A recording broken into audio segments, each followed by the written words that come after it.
How you doing? This is John, and welcome to John's Long Box. Today we're looking at Amazing Adventures Volume 2, Issue Number 1, The Inhumans and the Black Widow. 15 cents. I forget what year it is. We'll check it out together. But this is The Inhumans. I love The Inhumans and the Black Widow. I'm okay with the Black Widow. I don't love her, but she's pretty cool. And I love this because I stumbled upon this looking through back issue bins. It was like $4, something like that. And it was like a Jack Kirby comic that I didn't know about. I was like so excited when I got this. And it's in pretty good condition. End of the skinny body. I'm plagued by the skinny body. I don't know what I'm going to do. Look at that splash page. That is awesome. Let's look at the indicia, though. Okay, copyright 1970. August 1970. All right?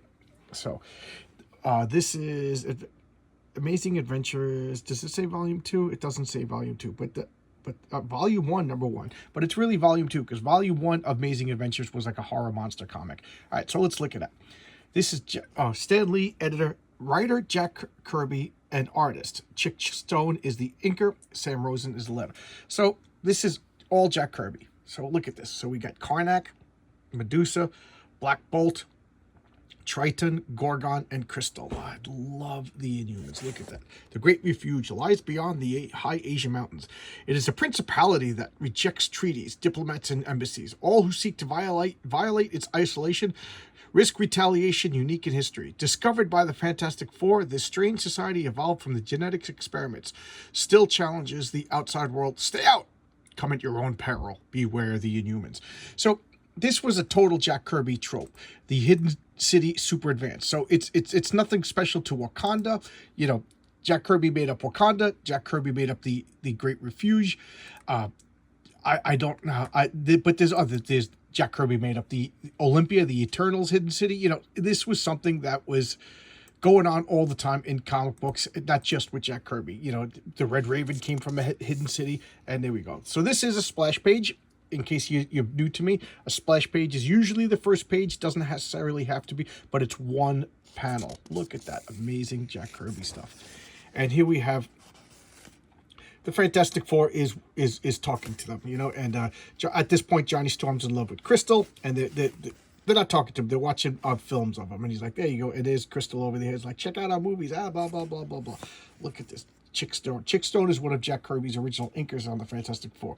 And here we have Southeast Asia. The communists are coming in, and they're going to invade the Great Refuge. They're getting too close. So Gorgon's not going to have any of that. Look, his power is... And this bothers me because I'm a Greek mythology freak, but a Gorgon are female in Greek mythology. Gorgon literally means bright eyes. And the three Gorgons represent past, present, and future. They're the same as like the Grey Sisters, the Weird Sisters, the Moirae, the Fates, the Eumenides, all of these things. So it's just a cool sounding word with consonants, Gorgon. So they gave it to a strong male character. But you know, if you stick to the mythology, it should be female. But what do you want me to say? Jack Kirby was fast and loose with stuff like that. So Gorgon, what does he do? He stamps his feet and he creates shockwaves. So boom, boom, boom, boom. And this is Karnak. What does he do? He has an enlarged brain, and he could scan everything and find its weak point, and then he uses his like super martial arts, inhuman martial arts. So here he is. He's listening. He's detecting. Boom, chops that down, and just you know, causes a ruins their escape route. Blemishes fade as skin clears. There you go. There you go. You don't want to be ugly, you know, because all women have gone to a Jack Kirby comic book to get beauty advice, right? You know, perfect. This is perfect. All those women in 1970 with black heads trying to get the hot geek nerd guys, they pick up a Jack Kirby comic and they find out how to get rid of their blemishes. It's perfect. Perfect marketing. So here they are. They're trapped. And what does Medusa do? Medusa, who is a Gorgon, she in Greek mythology, but in humans, she has prehensile hair, meaning she can control her hair. I thought that was a cool power. I really like that power. So cool. And she's grabbing everything out of their head, and the missile fires, and she grabs it. And there's Black Bolt. What does Black Bolt do? Well, the answer is Black Bolt does whatever he wants. He is probably one of Marvel's most powerful characters because he has vaguely undefined powers. So he has the plot power. Okay, so first off, he can fly. Second off, he has the quasi scream, meaning his voice is so powerful it's not even loud. It's just filled with power.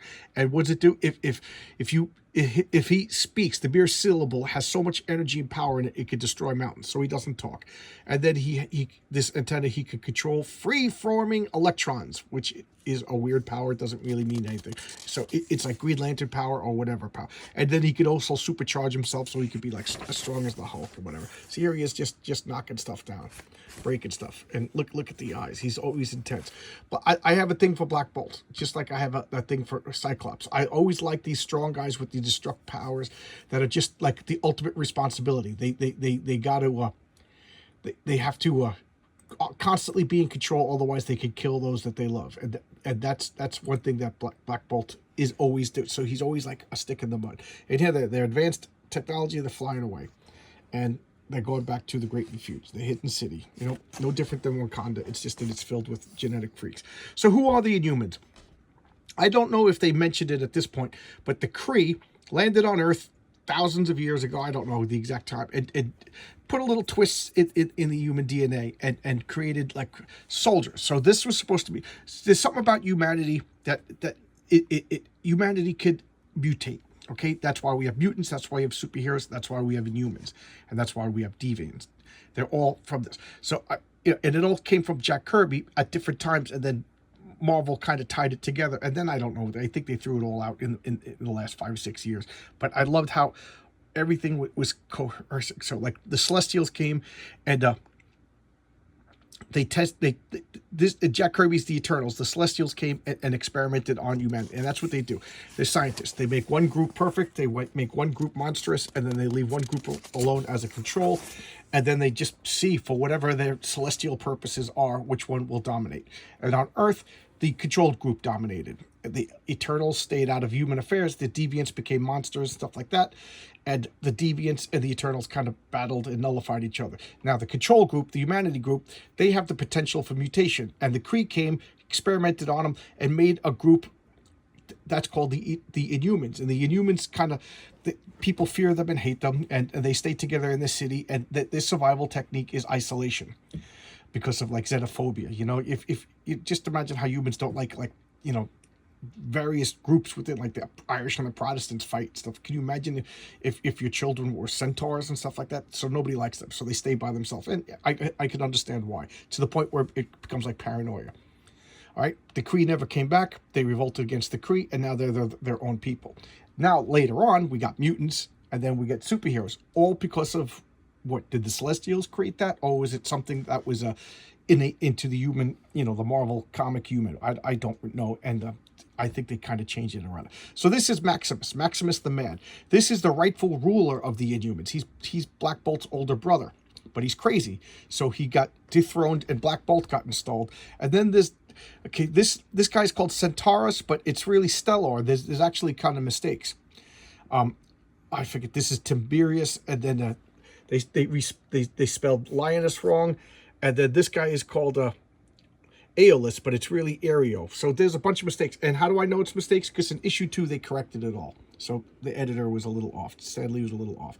So these guys are loyal to him. They don't particularly like him, but they're just like, you know, you can't just change. You know, the bloodline is sacred. You know, the Inhumans take genealogy seriously. They follow bloodlines for mutations and stuff like that. They take it very seriously. And you know, it doesn't matter that this guy's crazy and evil. What matters is he's the rightful king. So I can kind of understand their point of view. All right. And what is Maximus doing? He's always trying to get the throne back. So he fires a missile at the Great Refuge. And this missile, he blames it on the Fantastic Four. Because the only person who knows, only the Fantastic Four know our location, but they are friends. They have discovered us when we spied on the city. Yet they said nothing about this. They are outsiders. Look, they betray us. Look, they fired a missile. So there you go. Black Bolt flies up to intercept the missile, and Maximus is not stupid. He's just crazy. So he knows exactly what he's doing. If the Black Bolt and the royal family go to war with the Fantastic Four, you know, one group will emerge victorious, and then Maximus will swoop in the carnage and take over. So he fires his. They're all force. Neutrons burrow deeply. So now it's neutrons. It used to be electrons. You see what I mean? And he fires these neutrons or electrons into it, and it disintegrates. But why? Because he has plot powers. Black Bolt can basically do whatever he wants. And then Maximus put a fake Fantastic Four stamp on it, and Black Bolt's like, we are going to war.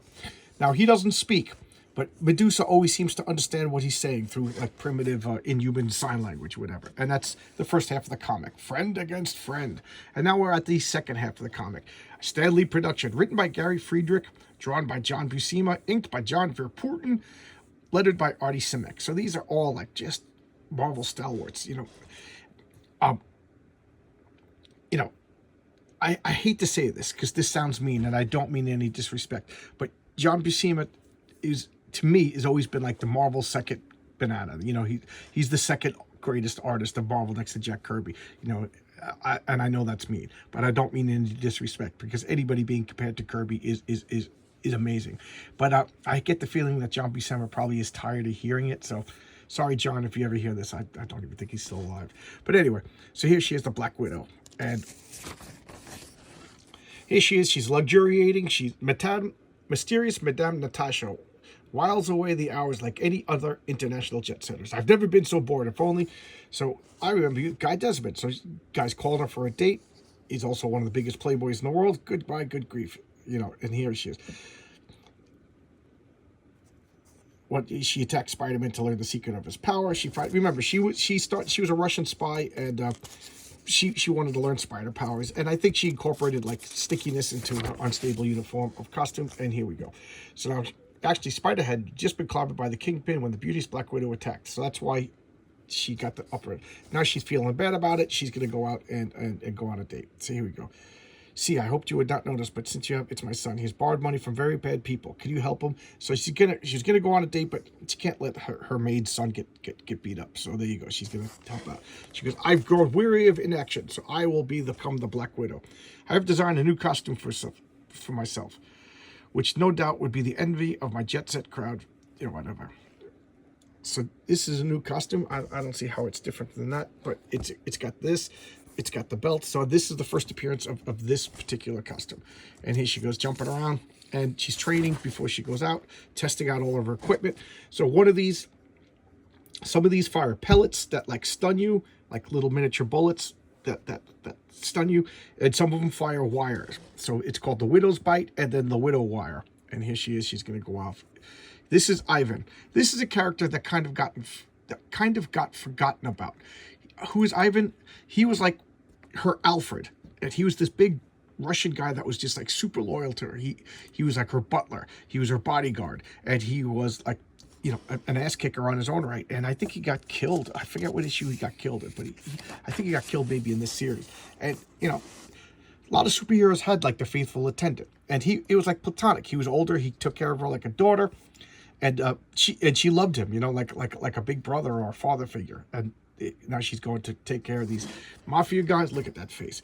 And, you know, they're roughing up Maria's son. You owe money. And she's just like, look, she could climb up the wall because she incorporated Spider-Man stickiness into her costume. And here she goes. I'm tired from inactivity. I'm going to take him out. Look at these ads. Look at these Fox mini bike. Check the kind of body you want. Do you want the Charles? Look at that Charles Atlas ad. It's so tiny now. Too skinny. Play guitar. Free samples. Game warden. Learn how to become a game warden. Pet baby raccoons. You want to get a raccoon from the mail? Call the rascal. Wow. How weird is that? Free raccoon. Not free, but raccoon in the mail. Jeez. That just sounds like a disaster.